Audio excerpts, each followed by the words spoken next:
channel Interesting Solution.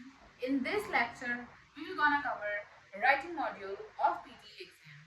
So, in the writing module, we have mainly two submodels, which is summarization and the essay writing.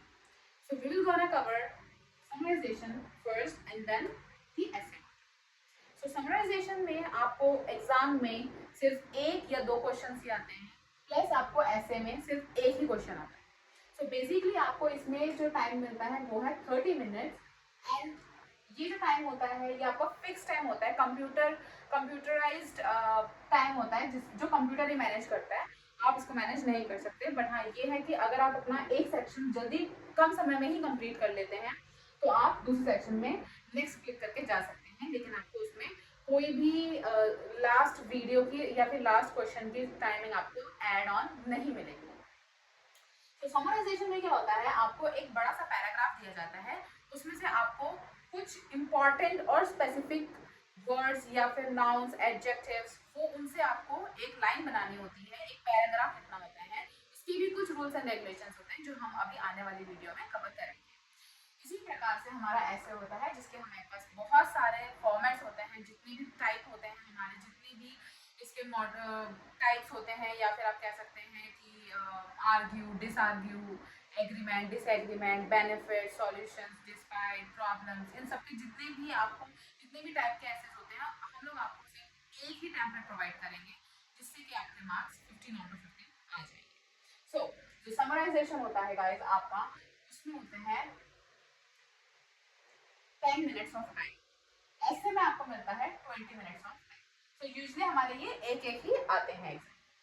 Summarization में जो चीज़ हमें importantly याद रखनी है guys, तो ये है कि आपको इसके अंदर जो फुल स्टॉप है वो खाली वन टाइम ही यूज करना है.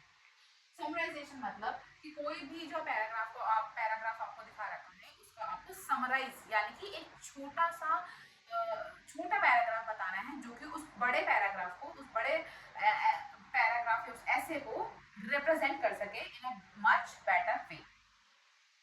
सो इसके लिए जो हमारा पहला रूल है, that you have to use only one time full stop. और ये वही फुल स्टॉप है जो आपका at the end of the summarise paragraph में यूज होगा. सेकेंडली हमारा है कि आपको जब भी आप उसमें यूज करेंगे, पैराग्राफ को इनिशिएट करेंगे या फिर फर्स्ट जैसे ही आप उसको स्टार्ट करेंगे, आपको पहला वर्ड जो है हमेशा पहला वर्ड का जो पहला अल्फाबेट है उसको कैपिटल. फॉर एग्जाम्पल अगर आप लोग स्टार्ट कर रहे हैं क्लाइमेट चेंज पे, आपको लग रहा है कि भाई आपका जो समराइजेशन पैराग्राफ है वो आपका क्लाइमेट चेंज पे है, तो आपको क्लाइमेट चेंज का सी कैपिटल करना है एंड देन आप सारे के सारे जितने भी उसमें वो हैं उसमें ऐड ऑन कर सकते हैं. थर्ड इसमें गाइस ये है कि आपको एटलीस्ट 3 to 4 सेंटेंसेस उस पूरे पैराग्राफ में से आपको वो फाइंड करनी है जिनके अंदर सबसे ज्यादा नाउन्स होते हैं, और ट्राई कीजिए कि उसमें एग्जांपल्स मेंशन ना हो. इसकी जो टिप्स एंड ट्रिक्स है वो मैं आपको तब बताऊंगी जब हम लोग सिस्टम पे जाएंगे, ठीक है. लेकिन अभी हम यहाँ पर फिलहाल के लिए लिख लेते हैं कि we need the sentences of like 3 to 4 sentences, 3 to 4 lines or the sentences that includes nouns as much as possible. Plus अब 3 to 4 lines में हम लोग उनको कैसे ऐड कर सकते हैं या फिर उनको कैसे एक पूरा उसका समराइजेशन का एक पैराग्राफ हमसे कैसे क्रिएट कर सकते हैं. So we have that connectors, जिसमें हम कहते हैं कनेक्टर्स, जिसमें हम लोग यूज कर सकते हैं additionally and but and furthermore. Right.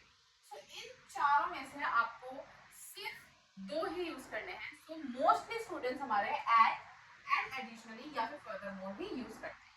तो फॉर एग्जांपल जैसे आपके पास 3 लाइंस हैं, लाइन 1, 2 एंड 3.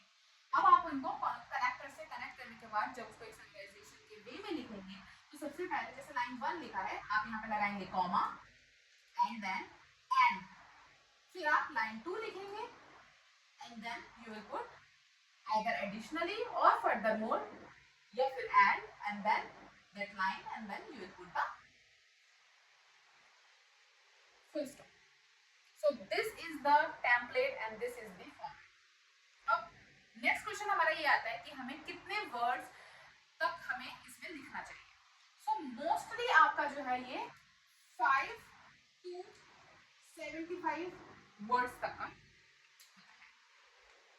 लेकिन इसका मतलब ये नहीं है कि आपको 75 वर्ड्स ही लिखने तभी आपको अच्छे नंबर मिलेंगे. सो गाइस ऐसा बिल्कुल भी नहीं है.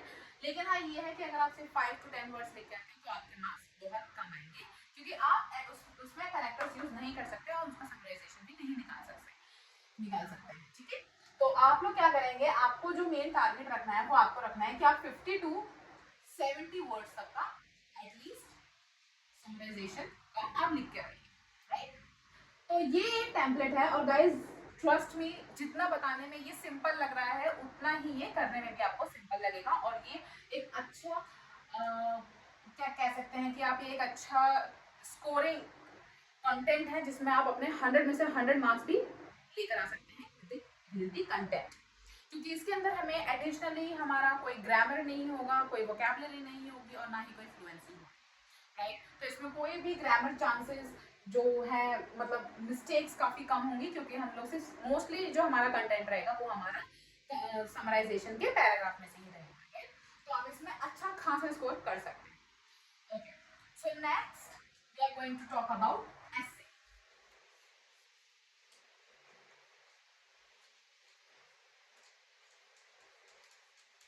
राइट,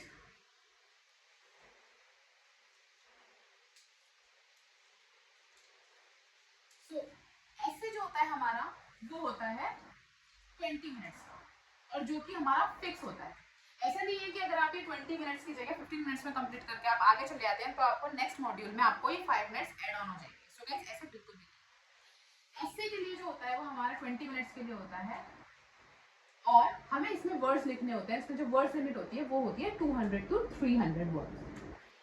एंड मेक श्योर कि आप 200 वर्ड्स से नीचे या फिर 300 वर्ड्स से ऊपर ना जाएं, अदरवाइज आपको उसमें मार्क्स 0 ही मिलेंगे. आप मोस्टली स्टूडेंट्स ये सोच रहे होंगे कि भाई हम 200 to 300 वर्ड्स कैसे लिखेंगे, क्योंकि उनकी प्रैक्टिस इतनी नहीं होती है. So you don't have to worry about that. We have a template, हम लोग आपको एक टेम्पलेट प्रोवाइड करेंगे.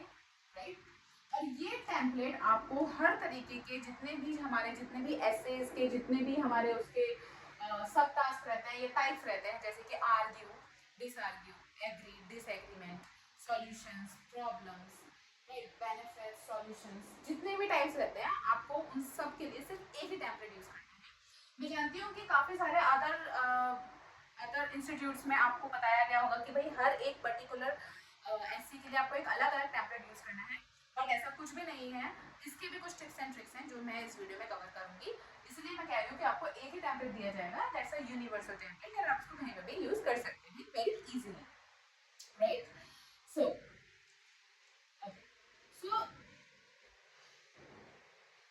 ठीक है. इसमें जो मार्क्स मिलते हैं, जो एसए में जो tips and tricks and strategy जो है, फर्स्ट स्ट्रेटजी, आपको जो भी डेटा, आपको जो भी मार्क्स मिलेंगे वो आपको 3 पैरामीटर्स में मिलते हैं. First is the grammar. आपको मेक श्योर करना है कि आपकी ग्रामर मिस्टेक्स ना हो या फिर बहुत ही कम हो. और ये कैसे आएगा, ये आएगा आपको प्रैक्टिस करने से. ठीक है, जितने भी आप ट्राई कीजिए कि आप एटलीस्ट एक ऐसे टॉपिक, एक ऐसे अपने एंड से जरूर लिखें. और इसके लिए भी हम आपको डॉक्यूमेंट्स देंगे जो कि हमारे वैलिड प्रूफ हैं कि अगर आप उनको यूज करेंगे तो आपके मार्क्स 100% हाई जाएंगे ही जाएंगे. राइट, सो ग्रामर मिस्टेक्स के लिए हम हमारे और भी दूसरे वीडियोस हैं जिनको आप रेफर कर सकते हैं जो आपको हेल्पफुल करेंगे. सेकेंड है हमारा फ्लुएंसी. फ्लुएंसी का मतलब राइटिंग में ये होता है कि अगर आप कोई भी एक लाइन लिख रहे हैं तो जो नेक्स्ट अपकमिंग लाइन होगी वो उससे ही रिलेटेबल होनी चाहिए. ऐसा नहीं होना चाहिए कि आपने एक लाइन तो जो ये लिख दी है और नेक्स्ट लाइन आपने कुछ और कहीं और से ही उठा के लिख दी है, तो वहाँ पे फ्लुएंसी हमारी गड़बड़ हो जाती है. और गाइस ऐसा भी नहीं है कि क्योंकि ये एक एआई एग्जाम बेस्ड एग्जाम है, एआई बेस्ड एग्जाम है, तो ऐसा नहीं है कि वो एआई कैच नहीं करेगा. एआई को उस हिसाब से, एल्गोरिथम के हिसाब से इतना ट्रेन किया गया है कि वो कैच कर देगा. So don't try to make it. Right, fluency के लिए भी आपको हमारे टिप्स एंड ट्रिक्स, जो भी हम ऐसे के लिए, जो भी मैं अभी आपको आने वाले वीडियोस में जो भी कंटेंट दिखाऊंगी, उससे आपका फ्लुएंसी भी बेटर हो जाए. Right. Then we have the pronunciation.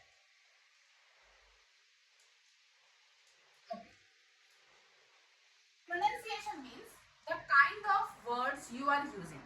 For example, अगर आप words use करते हैं however, furthermore, like जो हमारे basic English से ऊपर के जो excellent words होते हैं for the same situation, अगर आप उन्हें use करते हैं तो आपका pronunciation काफी अच्छा होगा. इसका मतलब होता है कि हमें हमारे बेसिक वर्ड्स को ना यूज करके कोई कॉम्प्लेक्स वर्ड या जो वेल डिफाइंड होता है, जो फॉर्मली हम लोग उसको यूज कर सकते हैं डॉक्यूमेंटेशन के लिए, हमें वो वर्ड्स यूज करने होते हैं.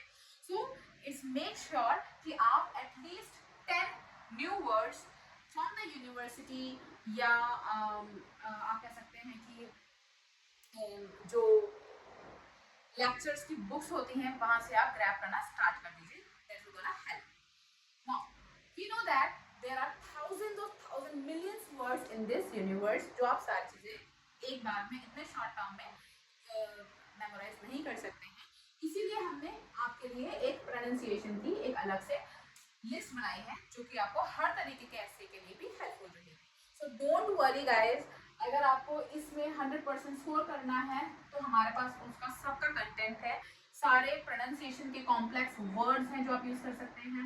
फ्लुएंसी भी हम आपको बताएंगे कि कैसे कैसे आप उसमें यूज कर सकते हैं, और ग्रामर भी आप कैसे उसमें मिस्टेक्स बहुत ही कम कर सकते हैं. सो आप इसमें आपके राइटिंग में जो है आपका एटलीस्ट अगर आप सारे tips and tricks and strategies हमारे यूज करते हैं तो आपके नॉर्मली इजीली गाइस आपके 70+ मार्क्स स्कोर हो जाएंगे. अगर आप 1 वीक तक डेली एक ऐसे लिखते हैं, ठीक है, एक ऐसे का प्रैक्टिस करते हैं, देन इट्स 100% श्योर कि आपके 79 या उससे अबव आ जाएंगे with our tips and tricks and the documentation process. So without wasting our time, let's go to the